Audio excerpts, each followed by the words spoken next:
जय हिंद स्टूडेंट, आपका स्वागत है इस गौतम बुद्ध के भूमि से KSC क्लासेस ज्ञान में। हम पढ़ा रहे थे लूसेंट और लूसेंट में वो भी फिजिक्स।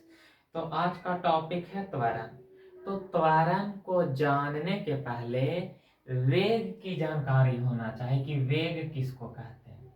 किसकी जानकारी होना चाहिए? तो वेग की जानकारी होना चाहिए। जैसे हम यहाँ से यहाँ आए, तब बताओ वहां से यहाँ तक चल के आए तो उसमें कुछ ना कुछ स्पीड होगा ना। उसी को क्या कहते हैं? वेग कहते हैं। जैसे कोई व्यक्ति दौड़ रहा है, तो बताओ दौड़ रहा है तो उसमें कुछ ना कुछ स्पीड होगा ना। उसी को क्या कहते हैं? वेग कहते हैं। अब जरा ध्यान से सुनेगा। कोई व्यक्ति है, वो कार चला रहा है सड़क पे 50 के स्पीड से। अब बताओ 50 के स्पीड से चला रहा है तो मतलब उस कार का चाल कितना है? 50। तो वो क्या कहलाएगा? वेग कहलाएगा। लेकिन बताओ अगर सड़क एकदम साफा है, मतलब कोई गाड़ी नहीं, बस वही एक सिंगल कार है, तो उस कंडीशन में वो अपना स्पीड को बढ़ा देगा कि नहीं? 50 से 60 70 80 90 100।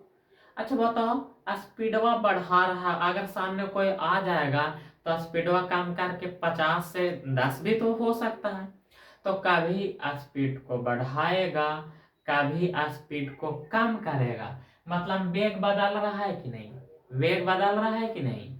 बदल रहा है ना। तो वेग में परिवर्तन, वेग में परिवर्तन, वेग में परिवर्तन के दर को ही क्या कहते हैं बाबू? त्वरण कहते हैं। अच्छा, त्वरण समझ में आया?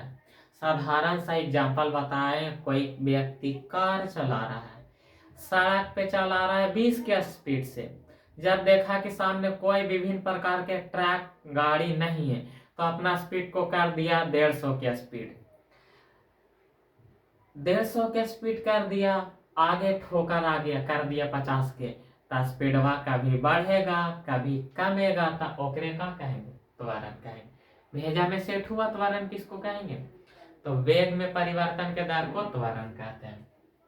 अब यहां से जरा समझेगा, त्वरण बराबर सूत्र का होता है। तो बताओ त्वरण बराबर सूत्र होता है क्या? तो याद रखना, वेग बटा समय, वेग बटा समय।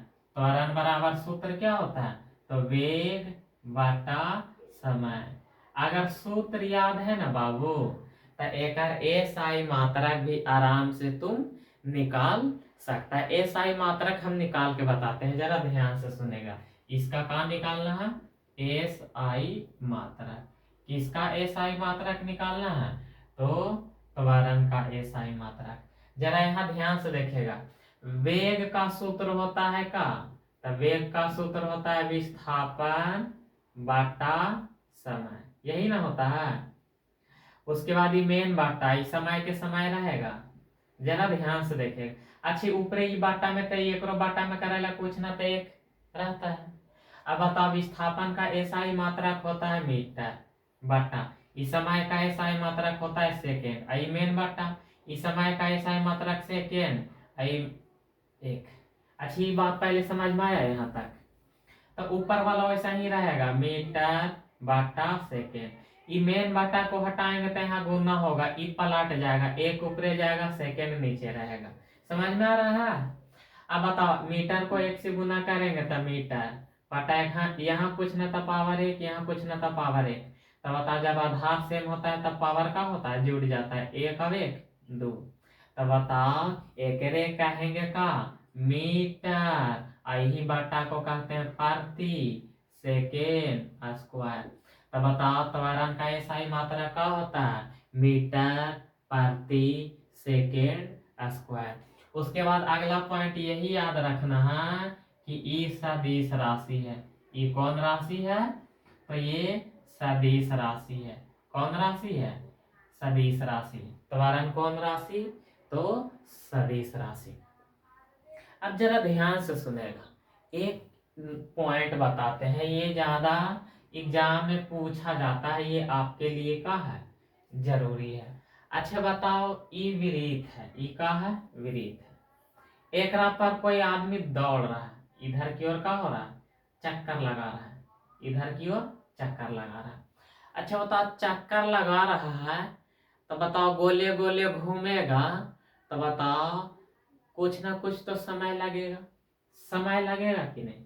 अरे बोलो।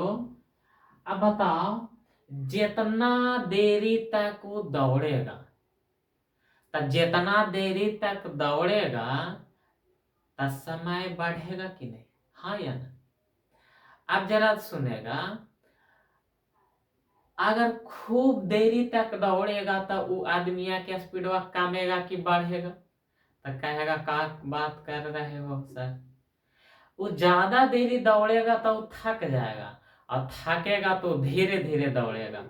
मतलब समय के साथ ओकर वेग का हो जाएगा, घट जाएगा। तिरिया के साइन वहां नीचे है, मतलब ओकर वेग का हो जाएगा, घट जाएगा।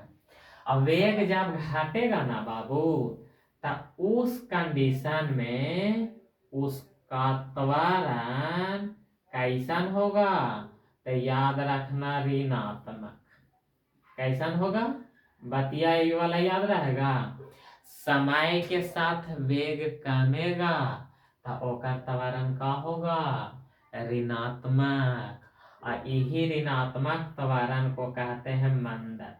यही ऋणात्मक त्वरण को किस नाम से जानते हैं? तो मंदन के नाम से जानते हैं। अच्छा बताओ, वेग में परिवर्तन के दर को क्या कहेंगे? त्वरण। त्वरण का सूत्र क्या होता है? वेग बटा समय। त्वरण कैसा है? मात्रक मीटर प्रति सेकेंड स्क्वायर। त्वरण कौन राशि है? तो सदिश राशि। उसके बाद पॉइंट का बताएं कि बाबू समय के साथ कोई भी वस्तु का वेग का होगा तो घटेगा। अब वेग घटेगा तो ओकर त्वरण का होगा? ऋणात्मक। और ऋणात्मक त्वरण को ही किस नाम से जानते हैं? तो ऋणात्मक त्वरण को मंदन के नाम से जानते हैं। ऋणात्मक त्वरण को क्या कहते हैं? तो मंदन कहते हैं। ये वाला बातें समझ में आया? अब हम लोग को पढ़ना है प्रक्षेप गति के बारे में। किसके बारे में पढ़ना है? प्रक्षेप गति के बारे में पढ़ना है। इसको भी जरा ध्यान से समझेगा। प्रक्षेप गति, प्रक्षेप गति कहते हैं किसको? पहले इसको हम एग्जाम्पल से समझाते हैं। जैसे यहाँ पर एगो फुटबॉल है, यहाँ पर एगो का है बाबू? फुटबॉल। इसको पकड़ के फेंक दी। अब पकड़ के फेंकेंगे तो ये फुटबॉल वैसे आएगा और आके यहाँ पे गिर गया। आके क्या हो गया? गिर गया। अच्छा ये बताओ, फुटबॉल पहले यहाँ था, अब फेंके तो कहाँ आ गया? यहाँ आ गया। तब बताओ, एक समय में केगो दूरी तय किया? दो गो दूरी किया। एगो तो पहले ऐसे गया, आ एगो ये वाला भी तो दूरी याद है तय किया बाबू। तय किया कि नहीं? तो एकदम छोटा सा बात याद रखना कि कोई भी वस्तु एक समय में, कोई भी वस्तु कितना समय में? एक समय में। कोई भी वस्तु एक समय में कितना दूरी तय करेगा? दो गो दूरी तय करेगा। वही दूरिया को कौन गति कहेंगे? प्रक्षेप गति। अब दो गो दूरी कौन कौन तय करेगा? तो एगो क्षैतिज, इस उतलका को क्या कहेंगे? क्षैतिज। कितना दूरी तय करेगा बाबू? दो गो। पहला का हो जाएगा? क्षैतिज। बातें समझ में आ रहा है? और दूसरा उदाग्र। अच्छा बताओ, ये खाड़े सुतलका को क्षैतिज और खड़ा को क्या कहेंगे? उदाग्र। तो बताइए उदाग्र है तो कितना दूरी तय करेगा एक समय में? दो गो। एगो क्षैतिज और एगो उदाग्र। तो ओकरे कौन गति कहेंगे? प्रक्षेप गति। बात ये समझ में आया? का बोले कि एक वस्तु एक समय में दो दूरी तय करेगा। एगो क्षैतिज इस उतल का, एगो उदाग्र मतलब ये खड़ा, दो दूरी तय करेगा तो उसी को क्या कहेंगे? प्रक्षेप गति। अब यहाँ जरा बातें जरा ध्यान से समझेगा। देखो ये जो घूमते घूमते वाला रास्ता लौक रहा है ना, ही रास्ता को कहेंगे प्रक्षेप पथ। ये रास्ता को क्या कहेंगे? प्रक्षेप पथ।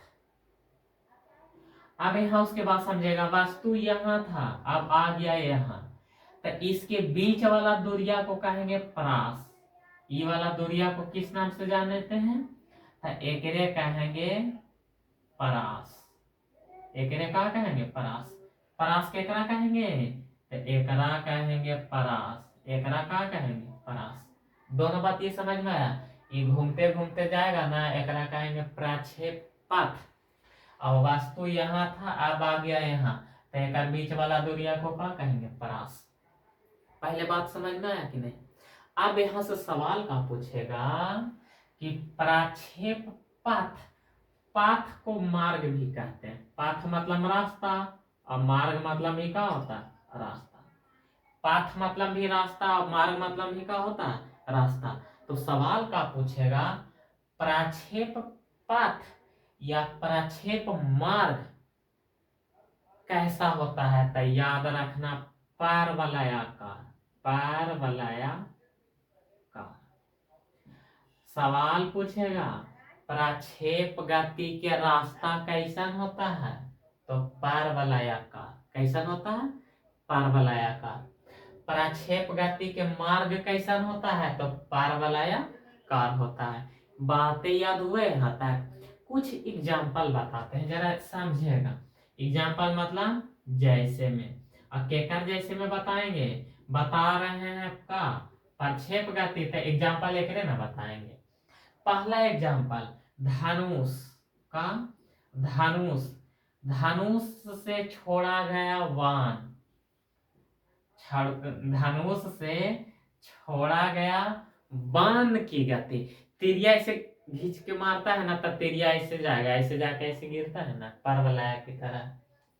उसके बाद अगला याद रखना हवाई जहाज का, हवाई जहाज, हवाई जहाज से बरसाया गया बम। जब युद्ध हो जाता है तो एक देश दूसरे देश पर क्या करता है, हवाई जहाज के मदद से बम गिराता है, ऊपर से बम गिरता है। तो बताओ धनुष से छोड़ा गया बाण में कौन गति होता है, प्रक्षेप गति। अगला सवाल हवाई जहाज से जो बम गिराते हैं ओकरा में कौन गति होता है, प्रक्षेप गति। अगला याद रखना भाला फेंकने पर का, भाला फेंकने पर, भाला फेंकने पर भाला की गति।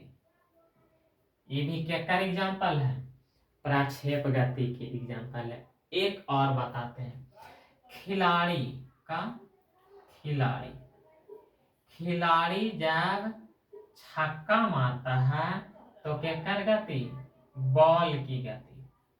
बताओ ये सब के सब के कर एग्जाम्पल है, प्रक्षेप गति के एग्जाम्पल है। लेकिन यहाँ से एगो सवाल का पूछ देगा बड़ी बढ़िया से कि धनुष से जो बाण छूटता है तो उस बाण के रास्ता कैसन होता है, पथ कैसन होता है। तो याद रखना क्या, पारवलयाकार। डायरेक्ट सवाल पूछेगा कि खिलाड़ी छक्का मारता है तो उस गेंद की रास्ता या प्रक्षेप पथ कैसन होगा, तो पारवलयाकार। अब जरा यहाँ से हम एक सवाल पूछते हैं, जरा बताना तो कि प्रक्षेप गति को और किस नाम से जानते हैं, बताओ, सोच के बताने वाली बात है। तो अच्छा बताओ प्रक्षेप गति एक बार में केगो दूरी तय किया, दूगो, इसीलिए इसको कहेंगे द्विविमीय गति। प्रक्षेप गति को और किस नाम से जानते हैं बाबू, तो याद रखना द्विविमीय गति के नाम से जानते हैं। और किस नाम से जानते हैं, तो द्विविमीय गति के नाम से। अरे भेजा में अट रहा है हाँ या ना, बातें समझ में आया। प्रक्षेप गति को और किस नाम से जानते हैं, तो द्विविमीय गति के नाम से जानते हैं। इतना बातें तो मेमोरी में सेट हुआ, हुआ या नहीं। देखो ध्यान से क्लास में अगर तुम पढ़ लेता है तो जाहिर सी बात है कि हर एक पॉइंट याद होगा, और उसके बाद घर पे जाके लूसेंट को एक दो बार पढ़ लो, आराम से सारा बात याद हो जाएगा, ठीक ना। अब देखो जीके जीएस को बार बार पढ़ना ही पड़ेगा, जितना बार बार पढ़ेगा उतना ही समय तक वो याद रहेगा, ठीक ना। अब आगे बताते हैं, बताओ एक समय में दो दूरी तय करेगा ओकरा का कहेंगे, तो प्रक्षेप गति कहेंगे। अब जरा ध्यान से समझेगा, अगर कोई भी वस्तु को तुम फेंकना चाहता, कोई भी वस्तु को क्या करना चाहता, फेंकना चाहता, तो ये वस्तु महत्तम दूरी तय कब करेगा, महत्तम दूरी। एक काहे के मतलब है कि कोई वस्तु को कितना डिग्री पर फेंकेंगे तो बहुत दूर जाएगा। तो याद रखना, उसको 45 डिग्री के कोण पर फेंकेंगे ना तो बहुत दूर जाएगा। जैसे भाला फेंकते हैं ना, तो भाला को भी यदि हम 45 डिग्री के कोण पर फेंकते हैं तो भाला बहुत दूर तक जाएगा। यदि कोई खिलाड़ी छक्का मार रहा है, अगर छक्का 45 डिग्री के कोण पर मार देगा ना तो वो गेंदा स्टेडियम के कहाँ बाहर हो जाएगा। बातें समझ में आया। तो कोई वस्तु को ज्यादा दूर फेंकना है तो के डिग्री पर उसको फेंको, 45 डिग्री के कोण पर फेंको तो सबसे ज्यादा दूर तक जाएगा। अब जरा ध्यान से सुनेगा, अगला पॉइंट हम बताते हैं। अच्छा ये बताओ, गेंदा को ऐसे फेंके तो ये का हो गया, क्षैतिज हो गया। तो बताओ यहाँ पर कोई कोण बनेगा ना, और यहाँ पर भी कोण बनेगा कि नहीं, यही कोणवा को कहते हैं। ये बताओ, ये सूतल है मतलब क्षैतिज है या ना, तो एकरे कहेंगे, यहाँ पर कोणवा बना, यहाँ पर कोणवा बना, तो एकरे कहेंगे कौन कोण, तो इसी को कहेंगे प्रक्षेप कोण। कौन कौन कहेंगे, प्रक्षेप कोण। प्रक्षेप कोण कहो या प्रक्षेपण कोण कहो, बात सेम है। अब हमारे कहे के मतलब है कि या तो तुम कोई वस्तु को थीटा कोण पर फेंको या उस वस्तु को 90 डिग्री माइनस थीटा कोण पर फेंको, दोनों स्थिति में वस्तु बराबर दूरी तय करेगा।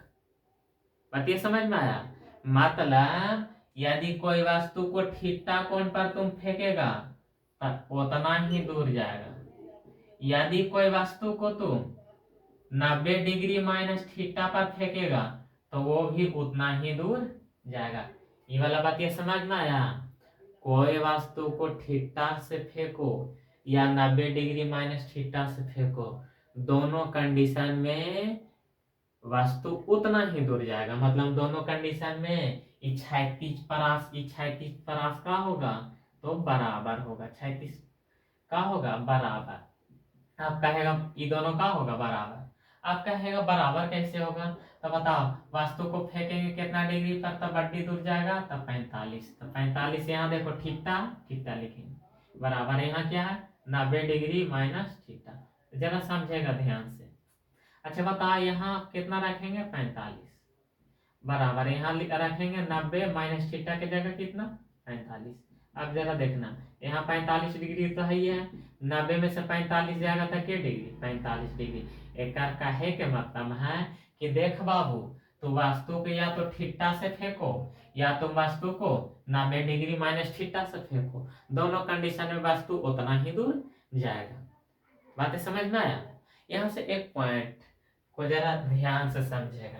तो अच्छा बताओ, पूछेगा कोई वस्तु को अधिक दूरी तक फेंकना है तो उसको कितना डिग्री पर फेंकना होगा, तो 45 डिग्री पर। क्षैतिज परास का बराबर होगा, तो यदि वस्तु को थीटा कोण पर फेंको या 90 डिग्री माइनस थीटा कोण पर फेंको, उस स्थिति में दोनों का परास क्षैतिज परास का होगा सेम होगा, यानी दोनों उतना ही दूर जाएगा। अब यहाँ पे जरा समझेगा, कोई ई फुटबॉल है, अगला पॉइंट को समझेगा। आई फुटबॉल को फेंके आ गया यहाँ, तब बताओ एक बीचवा वाला को क्या कहेंगे, क्षैतिज परास कहेंगे। एकरा क्या कहेंगे, इसी को कहेंगे परास। अब बताओ सूतल है तो सूतल है तो इसको क्या कहेंगे, क्षैतिज, यही ना कहेंगे, क्षैतिज कहेंगे।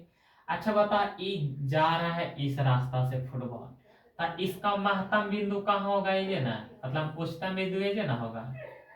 तो यहाँ पर जो वेग होता है ना वो क्षैतिज होता है।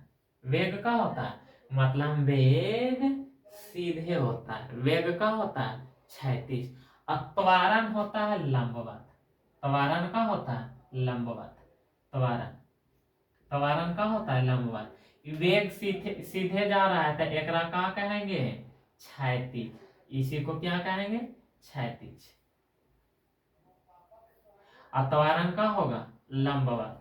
लंबवत और लंबवत को कहीं कहीं उदाग्र भी कहेंगे। तो आप सवाल क्या तुमसे पूछेगा, ध्यान से सुनेगा, सवाल का पूछेगा कि प्रक्षेप गति में, सवाल का पूछेगा, पूछेगा प्रक्षेप गति में, प्रक्षेप गति के महत्तम बिंदु पर, महत्तम बिंदु पर, प्रक्षेप गति के महत्तम बिंदु पर वेग और त्वरण के बीच के डिग्री का कोण बनेगा। क्या सवाल पूछेगा, प्रक्षेप गति के महत्तम बिंदु पर वेग तथा त्वरण, वेग तथा त्वरण के बीच कितना कोण बनेगा। चलो बताओ कितना कोण बनेगा, सोच समझ के बताना। यहां समझो कितना डिग्री कोण बनेगा, एकदम सीधा रहेगा खड़ा तो 90 डिग्री के कोण बनेगा। तब बता ये क्षैतिज है और ये लंबवत है, तो उस कंडीशन में यहाँ पर क्या डिग्री के कोण बनेगा, 90 डिग्री के। बकलोल साल 45 का आता है, 45 का भी बन सकता है, नहीं खोपड़ी में सेट कर लो, एकदम सीधा रहेगा तो 90 डिग्री के कोण बनेगा। तब बताओ वेग और त्वरण के बीच के डिग्री के कोण बनेगा, 90 डिग्री के। ये वाला पॉइंट पहले समझ में आया। कहा पूछेगा कि प्रक्षेप गति में महत्तम बिंदु, महत्तम बिंदु मतलब ये उच्च का पॉइंट, ये महत्तम बिंदु पर वेग और त्वरण के बीच के डिग्री के कोण बनेगा, तो वेग और त्वरण के बीच 90 डिग्री के कोण बनेगा। ये भी सवाल पूछ देगा कि प्रक्षेप गति में महत्तम बिंदु पर वेग कैसे होगा, तो क्षैतिज, और त्वरण कैसा होगा तो उदाग्र। बातें समझ में आया। बताओ यहीं पे प्रक्षेप गति में जितना भी पॉइंट बनता है वो सब के सब बता दी। अच्छा बताओ भाला फेंकने पर भाला की गति का रास्ता कैसा होता है, यानी प्रक्षेप गति कैसा, प्रक्षेप का मार्ग कैसा होता है, तो परवलयाकार। अब जरा ध्यान से सुनेगा। अब हम लोग को पढ़ना है विरीतीय गति।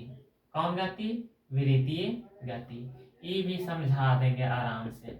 विरीतीय गति किसको कहेंगे, ई का है बाबू विरीत, अब गोले गोले दौड़ेगा ओकरे का कहेंगे विरीतीय गति। खोपड़ी में सेट हुआ। विरीतीय गति किसको कहेंगे, तो विरीत के चारों तरफ के गति को, कोई व्यक्ति है एक चारों तरफ का हो रहा है, दौड़ रहा है, तो उसमें जो गति होगा उसको कौन गति कहेंगे, विरीतीय गति। उसके बाद अगला पॉइंट कहा है, एक समान विरीतीय गति। अगला का है एक समान विरीतीय गति। अब एकरा पर ही विरीत है, एकरा पर दौड़ रहा है, अब हमेशा दौड़ रहा है 50 के स्पीड से, 50 किलोमीटर प्रति घंटा।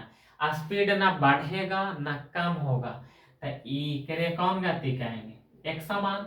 जैसे ई विरीत पर तू चला रहा है मोटर कार, का चला रहा है मोटर कार, और चला रहा है 45 के स्पीड से, ना कभी कम कर रहा है ना कम कर रहा है ना स्पीड कर रहा है, 45 से के चाल से चल रहा है, तब बताओ उसको क्या कहेंगे, एक समान विरीतीय गति। दोनों बातें समझ में आया कि नहीं।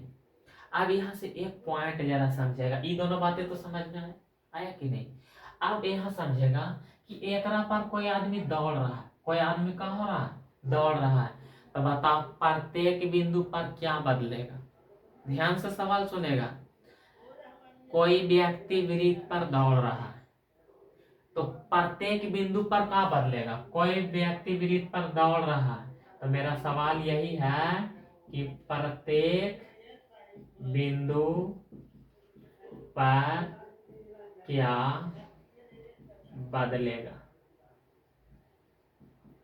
बताओ। तो याद रखना प्रत्येक बिंदु पर कौन बदल जाएगा, वेग बदल जाएगा। कोई विरीत पर दौड़ेगा तब हमेशा का बदलेगा, वेग बदलेगा। अब वेग बदलता है उसी को तो कहते हैं त्वरण, अभी तुरंत बताएं। वेग बदलता है ओकरे का कहते हैं त्वरण। इसीलिए विरीतीय गति को त्वरित गति भी कहते हैं। इसीलिए इस विरीतीय गति को कौन गति भी कहते हैं, त्वरित गति के नाम से जानते हैं। अभी जस्ट बताएं कि विरीत पर दौड़ेगा बाबू तब प्रत्येक बिंदु पर का बदलेगा, वेग बदलेगा। अब प्रत्येक बिंदु पर वेग बदलता है ओकरे तो त्वरण कहते हैं, त्वरण कहते हैं ना। अब त्वरण कहते हैं, इसीलिए विवृतीय गति को और किस नाम से जानते हैं, तो त्वरित गति के नाम से जानते हैं। यहाँ से एगो बड़ा बड़ा फेमस क्वेश्चन है, बहुत पूछा जाता है।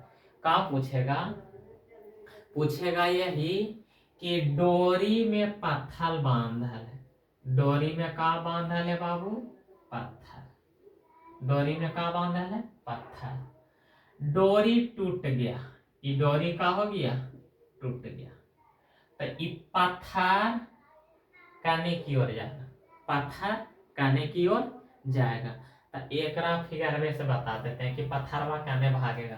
देखो ये डोरिया में पत्थरवा बहान के ऐसे धुनेगा ना, तो कैसन हो जाएगा, वृत्त के जैसा। अगर पत्थरवा एजा पर टूटेगा तो एने की ओर भागेगा, अगर पत्थरवा एजा टूटा तो एने की ओर भागेगा, अगर पत्थरवा एजा टूटा तो एने की ओर भागेगा, अगर पत्थरवा एने टूटा, मतलब जहां टूटेगा वजह से सीधे भाग जाएगा। और सीधे भागता है तो उसको रैखिक कहते हैं, और छूते हुए भागता है तो उसको क्या कहते हैं, स्पर्श रैखिक। क्या कहेंगे, स्पर्श रैखिक, स्पर्श रैखिक। वो स्पर्श रैखिक का होगा, उड़ जाएगा, स्पर्श रैखिक का होगा, उड़ जाएगा। ये सवाल बहुत पूछा जाता है कि धागा में एक पत्थर बंधा हुआ है या डोरी में, और उसको जब कोई व्यक्ति ढूंढता है तो उस कंडीशन में डोरी टूट जाता है तो पत्थर काने की ओर फेंकाएगा, तो का आसपास रैखिक रूप से वो का होगा, बाहर की ओर फेंका जाएगा। बातें समझ में आया, रहने दिया जाए। अगर क्लास अच्छा लगता है तो इस चैनल को सब्सक्राइब भी कर दिया करो और जरा शेयर भी कर दिया करो, और बाकी अगले क्लास में बताएंगे।